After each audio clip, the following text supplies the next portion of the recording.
అసలు ఇంత అనుమానం పెంచుకున్న వింధ్యని ఎలా మార్చాలో నాకైతే అర్థం కావట్లేదు. మార్పు సంగతి తర్వాత బావా. అసలు అక్కడ వింధ్య సిస్టర్ ఏం గొడవ చేస్తుందో ఏమో. నీ వ్యక్తిత్వం గురించి నాకు తెలుసు బావా, కానీ వింధ్య సిస్టర్ కోపం ఒక ఉప్పెన. తను అంత ఆవేశంగా వెళ్ళింది కదా, అక్కడ ఏ ప్రళయం సృష్టిస్తుందో ఏమో.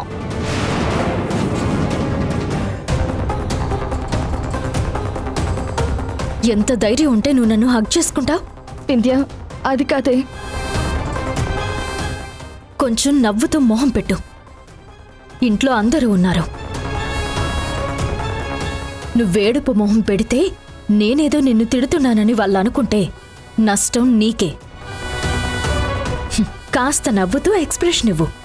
ప్లీజ్ వింధ్య, ఇదంతా నేను కావాలని చేసింది కాదు.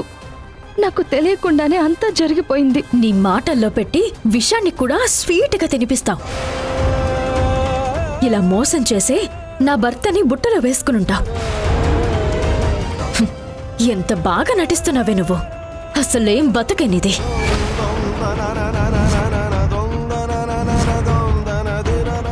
ఇదిగో, మరీ ఇంత అమాయకంగా ఎక్స్ప్రెషన్ పెట్టుకో.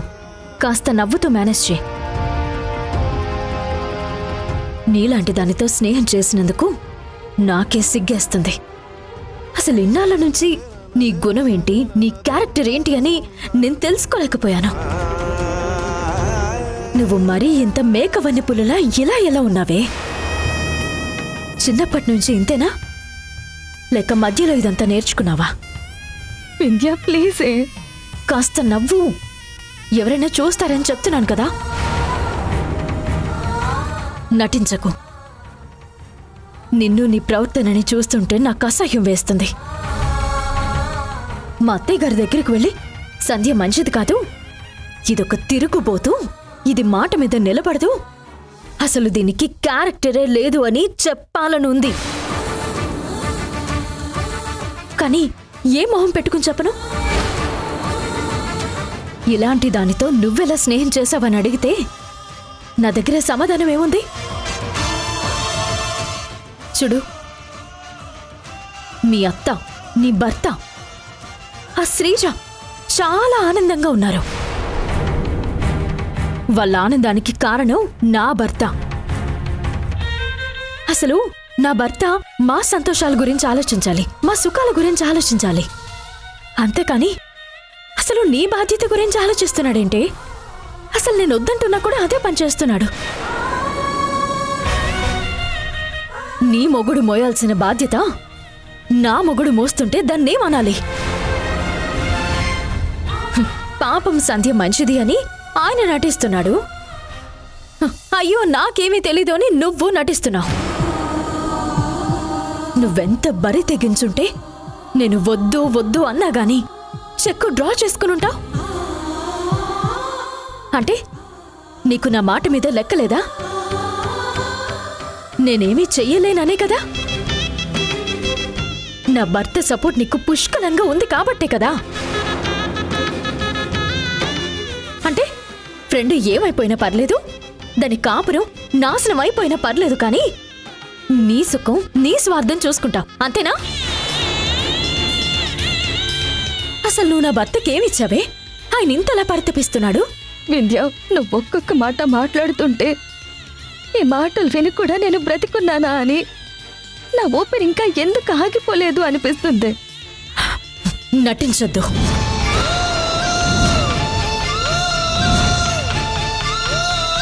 ఆ కన్నీళ్ళు అలాగే దాచు. నవ్వు, నవ్వుతూ ఉండు. ఆ కన్నీళ్లు కాస్త ఆనంద బాష్పాలుగా మారుతాయి. నవ్వవే. నీ నటన చూస్తుంటే సావిత్రి, సౌందర్య, ఆ తర్వాత సంధ్యేనేమో. అబ్బబ్బబ్బబ్బబ్బబ్బా, రహస్యాలు మెయింటైన్ చేసే దాని దగ్గర రహస్యాలు. అవును, అసలు నా భర్తని మొదటిసారి ఎప్పుడు ఇష్టపడ్డావు? వింధ్య ప్లీజ్, నీకు దండం పెడతాను, నన్ను ఇలా చంపొద్దు. ఏయ్, చంపడమేంటి? నిజమే కదా. అసలు మీ ప్రేమ ఆయన ఎప్పుడు మొదలైంది? మొదటిసారి నువ్వు ప్రపోజ్ చేసావా, లేక ఆయన ప్రపోజ్ చేశాడా? అప్పుడు నేను పిచ్చిదానిలాగా ఎక్కడున్నాను? మీ మధ్య నా వెనకాల చేతులు పట్టుకోడాలు, ఒకరి కాళ్ళొకరు తొక్కుకోడాలు, ఇలాంటివి చాలా జరిగే ఉంటాయి కదా. పిచ్చిదాన్ని, నేనేది గమనించలేకపోయాను.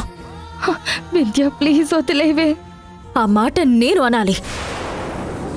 నువ్వు వదిలే, నా భర్తని వదిలే. లోన్ రాకూడదు అనుకుంటే వచ్చింది, చెక్కు డ్రా చేయొద్దు అంటే డ్రా చేసుకున్నా. దాన్ని క్యాష్ చేసుకుని షాప్ ఓపెనింగ్ ఎలా చేస్తావో, ఎలా ముందుకెళ్తావో నేను అది చూస్తాను. నీకు నా భర్తకి మధ్య ఎలాంటి తప్పుడు సంబంధం లేకపోతే నా భర్త ద్వారా వచ్చిన ఈ డబ్బుని నువ్వు వాడుకోకూడదు. అదే డబ్బుతో లోన్ క్లోజ్ చేసాయి. మాట మీద నిలబడు, లేదంటే జీవితాంతం నిన్ను వెంటాడుతూనే ఉంటాను. ఎందుకు చెంతకి వస్తావో, ఎందుకు చెయ్యొదిలేస్తావో, స్నేహమా చలగాటమా, ఎప్పుడు నీ ముడి వేస్తావో, ఎప్పుడెలా విడదీస్తావో, ప్రణయమా పరిహాసమా, శపించే దైవమా, దర్శించే దీపమా, ఇదే నీ రూపమో ప్రేమ.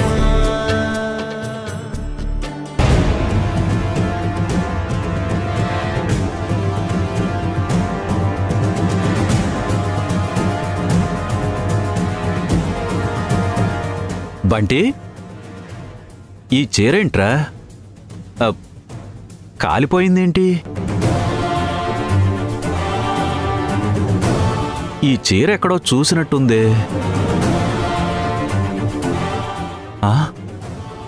ఇది వింధ్య చీర కదరా, ఇలా కాల్చేసావేంటి? అయ్యో లేదయ్య గారు, కాల్చిన చీర అక్కడ పడుంటే బయటపడేద్దామని తీసుకెళ్తున్నాను. సరే, నువ్వు వెళ్ళు. వాణి, వాణి,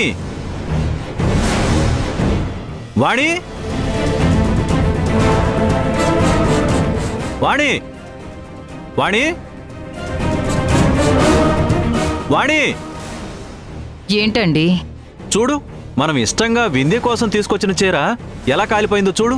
అయ్యో, ఇదేంటండి?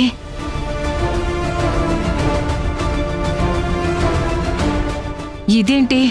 వింధ్య కోసం మనం సంధ్య దగ్గర తీసుకొచ్చిన చీర కదా ఇది. వింధ్య కూడా చాలా బాగుందని చెప్పింది. అసలు ఇదెలా కాలిపోయింది? కాలిపోయిందా, ఎవరైనా కాల్చేశారా? ఏమ్మా మౌనిక, ఇది నీ పనా? ఏ పని? మౌనిక, ఇది ఎంతో ఇష్టంగా వింధ్య కోసం తెచ్చిన చీర.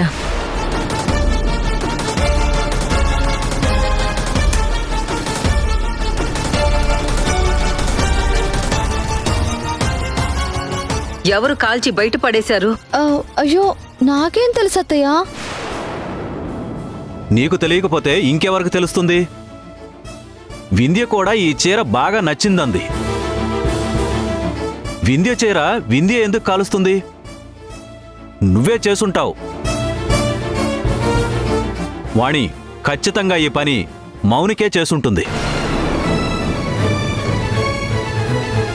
ఏం మాట్లాడుతున్నారు మావయ్య? నిజంగా నాకేం తెలీదు అంటుంటే నన్నెందుకు ఈ ఇష్యూలోకి లాగుతున్నారు? మరి నువ్వు చేయకపోతే ఇంకెవరు చేసుంటారు? నేనే చేశాను అత్తయ్య.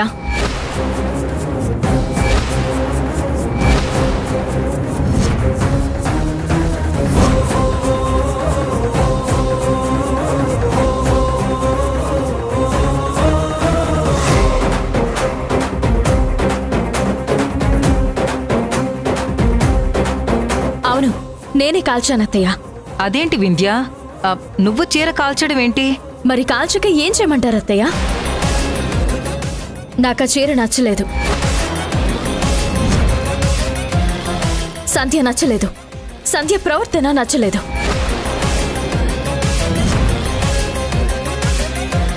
నాకు నచ్చని సంధ్య నాకు చీర పంపితే హ్యాపీగా కట్టుకుని తిరగమంటారా? అందుకే కాల్చి పడేశాను.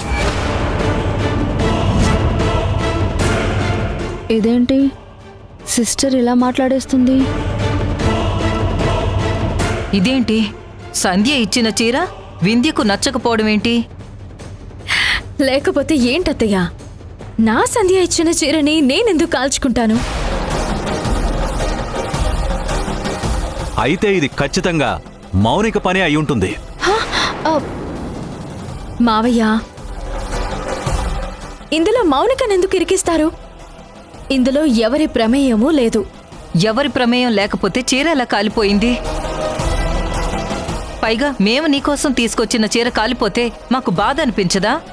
అయ్యో అత్తయ్య, ఈ చీర నా ఫ్రెండ్ దగ్గర నుంచి తీసుకొచ్చారు. పైగా నా సంధ్య సెలక్షన్ అని చెప్పారు. అందుకే భద్రంగా తీసుకెళ్లి దేవుడి దగ్గర పెట్టి మర్చిపోయాను. ఈలోపు దీపం వెలిగిస్తుంటే చీర మీద పడి చీర కాలిపోయింది.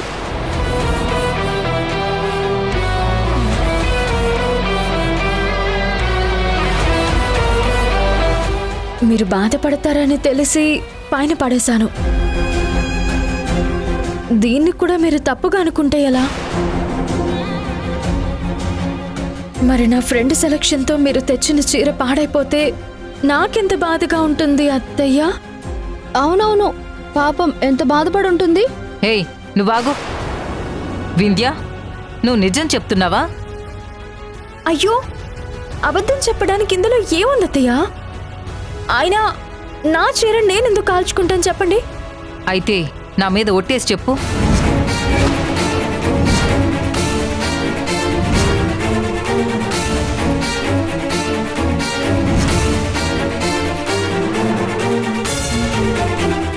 ఆఫ్టర్ ఆల్ చీర కోసం ఒట్లేంటత్తయ్య? ఎందుకంటే మేము అభిమానంగా తెచ్చిన చీర, పైగా నీ ప్రాణ స్నేహితురాలు సెలెక్ట్ చేసిన చీర కాలిపోయిందంటే నేను నమ్మలేకపోతున్నాను. నా మీద ఒట్టేసి నిజమేంటో చెప్పు. మీ మీద కాదత్తయ్య, నా మీద ఒట్టేసి చెప్తున్నాను.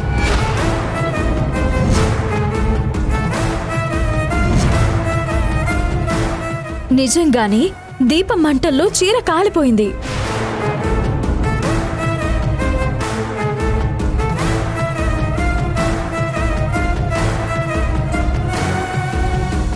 వాణి, చివరికి చీర కోసం కోడలతో ఒట్టు వేయించుకుంటావా?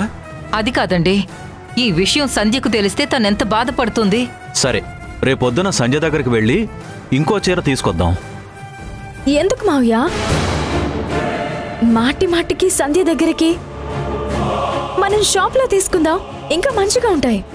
లేదు వింధ్య, నీకేం కావాలో సంధ్యకే బాగా తెలుసు. సంధ్య సెలక్షన్ చాలా బాగుంటుంది.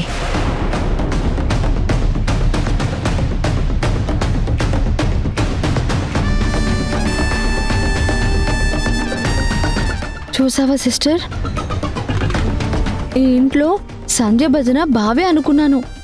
అత్తయ్య మావయ్య కూడా చేస్తున్నారు.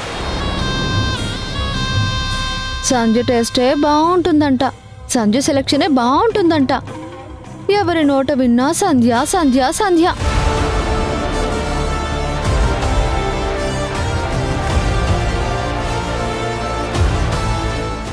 అంటే ఏంటి సిస్టర్, నీకు టేస్ట్ లేదా? నీ పక్కన సంధ్య లేకపోతే నీకు చీర సెలెక్ట్ చేసుకోవడం రాదా? అవును, ఇంతకీ అక్కడికి వెళ్ళావా? సంధ్య చంప చాచిపెట్టి పగలగొట్టావా? ఏం చేశావు? బుద్ధి చెప్పి వచ్చావా? అసలు అక్కడ ఏం చేయాలో కాదు, ఇక్కడ ఏం చేయాలో నాకు అర్థం కావట్లేదు. ఈ ఇంట్లో రోజు రోజుకి సంధ్య భజన ఎక్కువైపోతుంది. వీళ్ళ మనసుల్లోంచి సంధ్యని ఎలా తీసేయాలో నాకు అర్థం కావట్లేదు.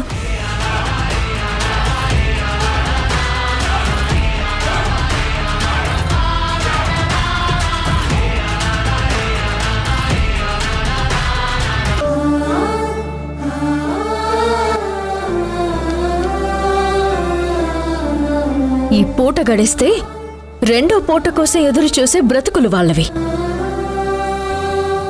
నువ్వెంత బరి తెగించుంటే నేను వద్దు వద్దు అన్నా గాని చెక్కు డ్రా చేసుకునుంటా.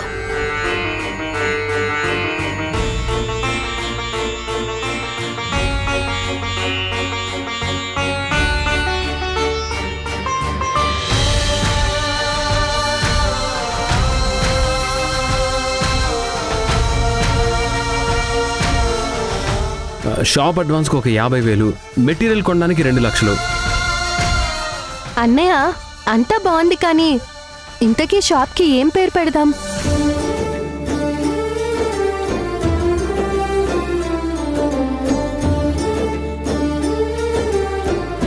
సంధ్య రా కూర్చో.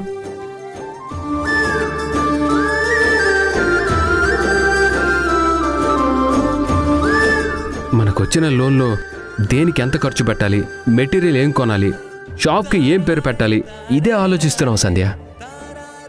మన షాప్కి ఏ పేరు పెడితే బాగుంటుంది?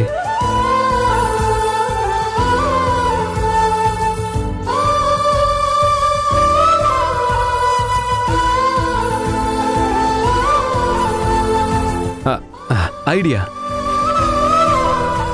వింధ్య గారి పేరు పెడితే?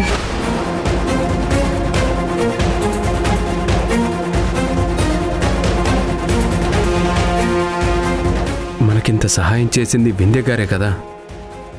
పెడితే రాజేష్ గారి పేరు పెట్టాలి, లేకపోతే వింధ్య గారి పేరు పెట్టాలి.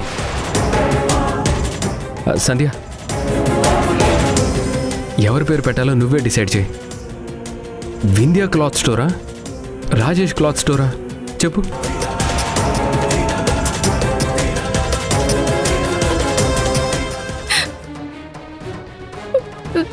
సంధ్య, సంధ్య ఏమైందమ్మా? ఏమైందో చెప్పమ్మా. వదినా, ఏమైంది? ఎందుకు ఏడుస్తున్నావు? సంధ్య, ఎందుకు ఏడుస్తున్నావు? ఎందుకండి మీరు ఇలా చేశారు?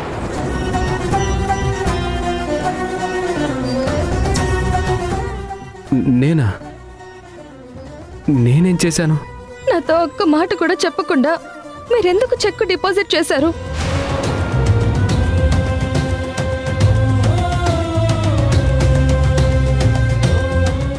చెక్ డిపాజిట్ చేస్తే తప్పేంటి?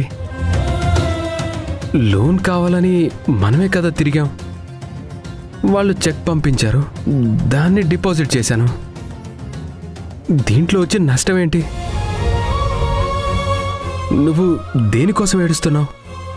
ఎవరు పడితే వాళ్ళొచ్చి చెక్ ఇస్తే ఆ చెక్ తీసుకెళ్లి డ్రా చేసేసుకుంటామా? మనమంతగా దిగజారిపోయి ఉన్నామా? దిగజారిపోవడం ఏంటి? ఇది గవర్నమెంట్ ఇచ్చిన లోన్, అది అప్పే కదా. తిరిగి నెల నెలా కడతాం కదా. నువ్వు అలా ఎలా మాట్లాడుతున్నావు సంధ్య? అప్పైతే మాత్రం ఇచ్చింది ఎవరండి? ఎవరి ద్వారా వచ్చింది? మనం ఏమైనా ప్రయత్నించామా? మనం అడిగామా? ఆ రాజేష్, వింధ్య వాళ్ళు పెట్టిన భిక్ష అండి ఇది.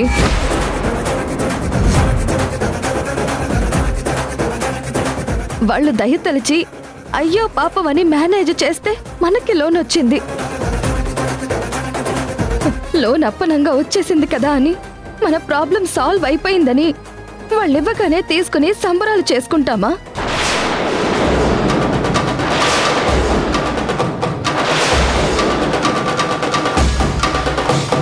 మనకంటూ విలువ లేవా? మనకంటూ ఎథిక్స్ లేవా? సంధ్య, అసలు నువ్వేం ఆలోచిస్తున్నావో, ఏం చెప్తున్నావో నాకు అస్సలు అర్థం కావడం లేదు. ఒరే శ్రీకరం, నువ్వు ఆగరా. సంధ్య, ఏంటమ్మా? నిన్ను చాలా రోజుల నుంచి చూస్తున్నాను. ఏదో జరుగుతుంది. నువ్వేదో దాస్తున్నావు. నేను ఎన్నిసార్లు అడిగినా ఏమీ లేదు అని దాటి వేస్తున్నావు. నువ్వేదో చెప్పాలని ప్రయత్నిస్తున్నావు, కానీ మాకేమో అది అర్థం కావడం లేదు.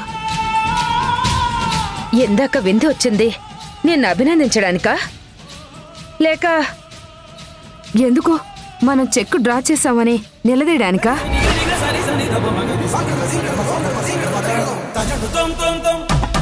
అమ్మా, నువ్వేం మాట్లాడుతున్నావు?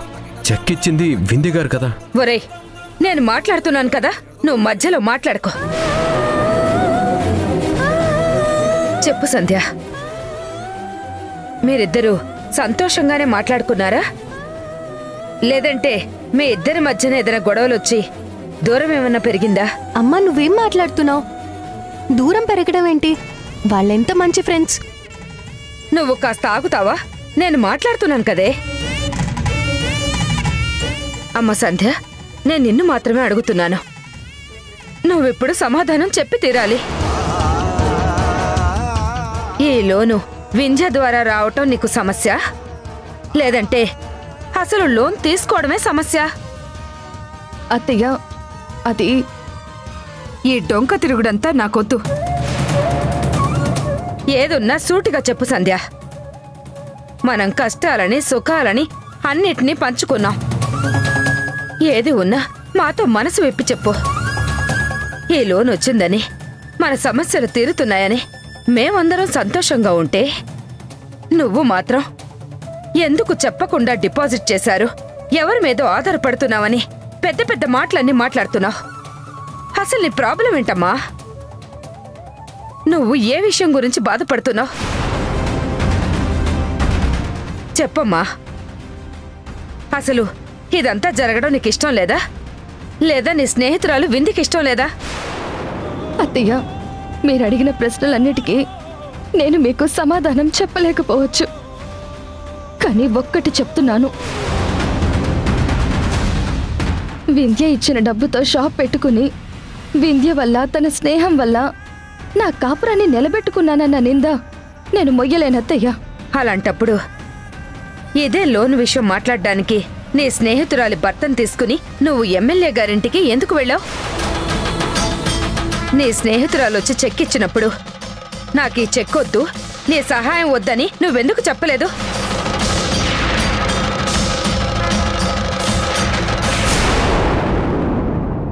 అసలు మీ ఫోన్కి పాస్వర్డ్ ఎందుకు పెట్టుకుంటున్నారు?